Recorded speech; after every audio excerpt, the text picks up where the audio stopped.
Backstabbed in crypto, we've all been there. So you have to understand the people that you roll with, they should be a reflection of you. And be careful, because at some point you will get backstabbed. I'm letting you know this because it's going to happen to everybody. Even Robert Kiyosaki said this, especially in crypto. It's such a nascent industry where people can get a lot of street cred by fucking people over.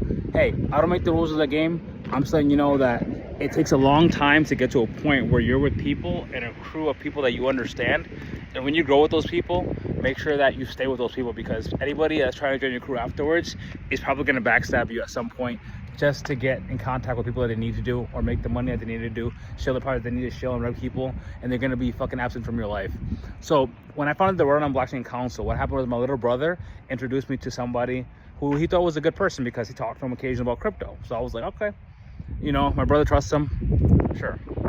My brother's not a good reader character. You know, maybe he's in video. It is what it is. He knows he's not a good reader character. He thinks he's a good reader of like personalities or people like in the moment, but he's obviously not a good reader of character.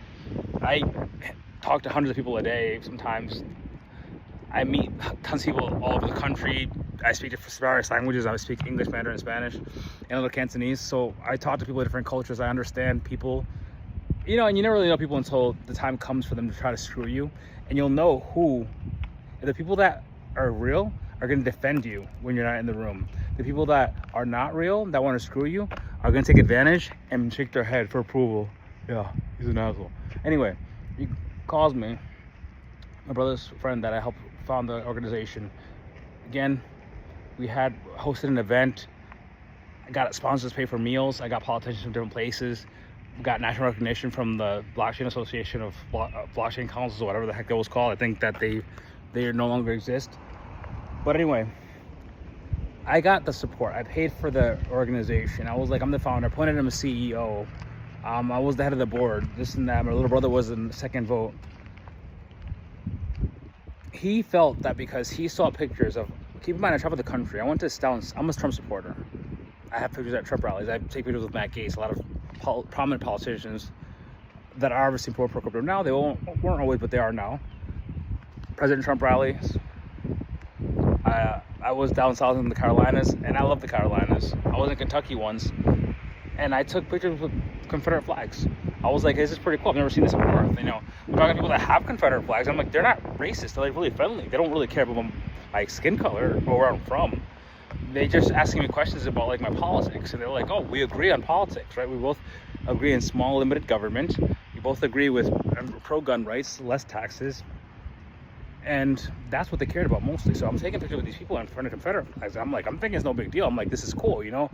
A person that's from the north that, again, all I know is history books and what people tell me growing up. The Southerners are racist. And I'm like, why am I seeing more interracial couples down in North Carolina, South Carolina? How come it is that in New York City or Rhode Island, I see the Dominican neighborhood, I see the Chinese neighborhood, but down south, all the neighborhoods are like naturally integrated. It's not like they were forced. It's just like people are like that. You see more interracial couples in the Carolinas and Kentucky than I've ever seen my whole life in New York City or in Rhode Island. Well, anyway, I felt really bad about the fact that I was backstabbed, but the backstabbing was healthy in one sense.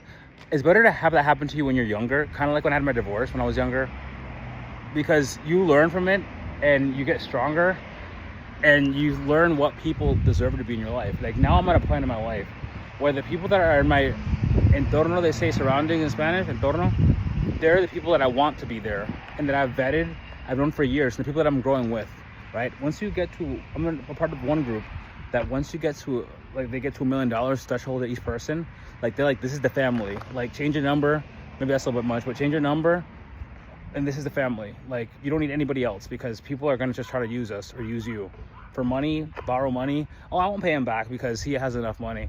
Or they're gonna find another reason, just basically try to fuck you over. Or use your connections without actually putting in the work themselves. Like what was done to me. So it's Saturday. Crypto prices are a kangaroo market. Things are up and down. They're not exactly going straight parabolic. It's always, you know how it is. It's never a straight line up. It's always like up to the right, stop, slow down, up to the right, stop, go down a little bit, go up. So I wanted to basically talk about this. Maybe I've talked about it before, but never in this sense, that backstabbing are going to happen in the crypto market. It's about how you react to them and how you grow from them. And now that I've told you that I wasn't prepared for it. And again, if I could do it over again, I would have been like, listen, I'm not going to work with people that I don't know. And in the future, if people do introduce me to people, I'm like, listen, do you know this person? How old do you know this person? Like, how long have you known this person? You've known them for a year? You don't really know this person, do you? I mean, like, again, the people that you know your whole life. I have family members that basically tell me, listen, like, if you don't grow up with them, they're not, you know, I'm 37, and I know people that I met in my mid-20s and that I'm really great friends with to this day, live in different countries. I visit them in their country, they're visiting me in my country, in the US, and my cousins, like, you didn't grow up with them, so they're not part of the family. Different people have different rules. But in terms of crypto space, I want to play it safe, and I want everybody that's watching this video, has a chance to watch this video, to understand, listen, play it safe. You're gonna get backstabbed, you're gonna feel bad about it, but it's okay. Just learn from it, and remember, once you get past that magical threshold, join a fucking country club with people that are richer than you. People that are richer than you and have more status than you aren't gonna use you. I mean, they might be afraid that you're gonna use them, but if you gain their trust, then, you know, it's mutual or whatever. With that being said, enjoy the safe Saturdays. I'm gonna watch some football, upwards and onwards.